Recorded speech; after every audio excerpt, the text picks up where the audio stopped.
Rivi'i for Acharei Mot-Kedoshim. This is the transition point. Whenever you have a double parsha, we split the parsha in Rivi'i. So we conclude the parsha with the Shvi, which would be the last aliyah of Acharei Mos, and then we're going to begin Kedoshim. We conclude with these the types of behaviors, bestiality, and other things which are inappropriate relationships from a Torah standpoint. And then we move to Parshas Kedoshim, which is the Torah portion that has the most densely populated mitzvos of any parsha. It's a small parsha and it's packed with mitzvos. Kedoshim to you, we are encouraged. The Rebbe Shalom tells us we are meant to be holy, which Rashi says, Prushim, we should be separated from arayos, from illicit relationships that we referred to in the previous parsha. The Ramban tells us stay away from things that are excessively gluttonous. And then from there we learn to make sure we observe Shabbos and honor our parents. B'yom zivchachem, we have to make sure to eat our karbonos in a certain fashion.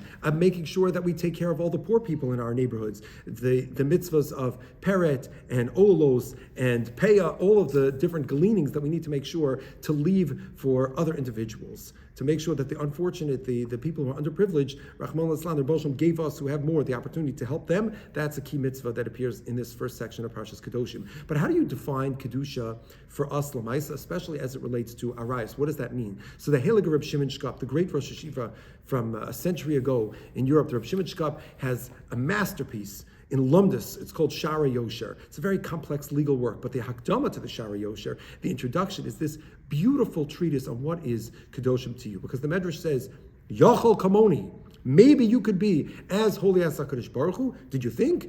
Yes, but no.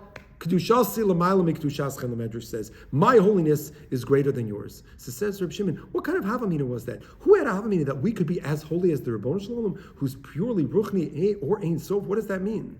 So Reb Shimon Shkop says, let me redefine Kedusha for you. Amazing.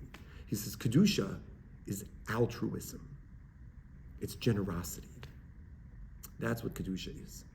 So now I can understand, he says, of course, when it comes to spirituality, to transcending materialism, of course, we're not in the same parsha, so to speak, at all as the Rebbeinu Shalom. But maybe when it comes to giving, to altruism, Olam Chesed Yibon, HaKadosh Baruch Hu created this world with altruism, maybe we could be just as altruistic with others.